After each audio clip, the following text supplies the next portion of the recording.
Shalom Bapak Ibu semua yang dikasihi oleh Tuhan Yesus. Hari ini Minggu 31 Agustus 2025. Renungan kita berjudul Kedahsyatan Momen Koko Ayam. Firman Tuhan kami ambil dari Injil Markus 14 ayat 31 dan 32. Demikian bunyi firman Tuhan. Tetapi dengan lebih bersungguh-sungguh Petrus berkata, "Sekalipun aku harus mati bersama-sama engkau, aku tak akan menyangkal engkau."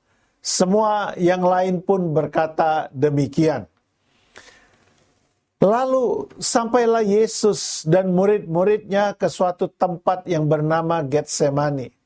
Kata Yesus kepada murid-muridnya, "Duduklah di sini sementara aku berdoa."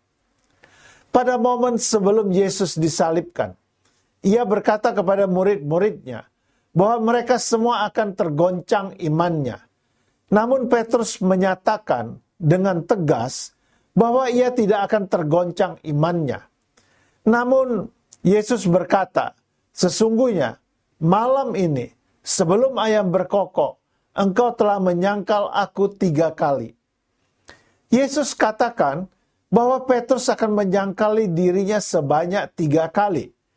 Demikianlah ketika Yesus ditangkap, murid-muridnya melarikan diri. Namun, Petrus mengikuti Yesus dari jauh. Dan kemudian, diam-diam menyelinap di tengah-tengah kerumunan orang yang menangkap Yesus untuk mengetahui apa yang akan terjadi dengan Yesus. Di momen inilah, Petrus dikenali oleh beberapa orang sebagai murid Yesus. Dan dimulailah episode penyangkalan Yesus. Lalu pada ketiga kalinya berkokoklah ayam. Kokok ayam inilah yang menyadarkan Petrus betapa rapuhnya kesetiaan dan keberaniannya ketika diperhadapkan pada tantangan yang ada. Oleh karena itulah, ia menangis terseduh-seduh dan menyadari kegagalannya. Kokok ayam seolah-olah menertawakan keberaniannya yang palsu. Kokok ayam inilah yang menjadi titik balik yang mengubah perjalanan pengiringannya kepada Yesus. Kokok ayam inilah yang menjadi titik radikal yang mengubah kehidupannya. Sebelum ayam berkokok, Petrus berkata, "Aku tidak kenal orang yang kamu sebut-sebut ini." Namun, sesudah kokok ayam, ia memberikan pernyataan yang berani sebagai pengikut Yesus di hadapan sidang mahkamah agama. Yesus adalah batu yang dibuang oleh tukang-tukang bangunan, yaitu kamu sendiri. Namun ia telah menjadi batu penjuru. Kisah 4 ayat yang ke-11. Momen kokok ayam inilah yang telah memindahkan dunia Petrus dari seorang murid menjadi seorang rasul.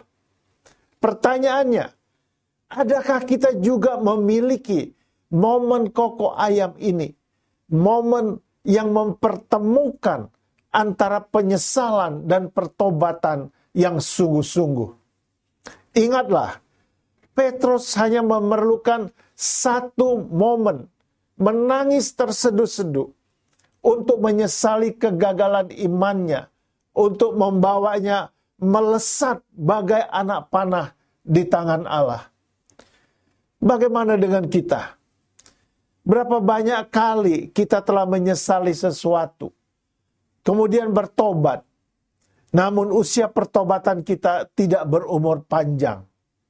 Kita jatuh kembali ke lubang yang sama, atau jatuh ke lubang yang lain, karena kita tidak pernah mengalami pertobatan yang sejati seperti yang dialami oleh Petrus. Belajarlah dari Petrus yang selalu membawa momen kokok ayam menjadi monumen yang mengingatkan dia untuk mengubah pengkhianatannya menjadi kasih yang memampukannya untuk mati bagi dia. Oleh sebab itulah, Yesus bertanya kepada Petrus sebanyak 3 kali, "Simon, anak Yohanes, apakah engkau mengasihi aku?" Petrus menjawab, "Tuhan, engkau tahu segala sesuatu. Engkau tahu bahwa aku mengasihi engkau."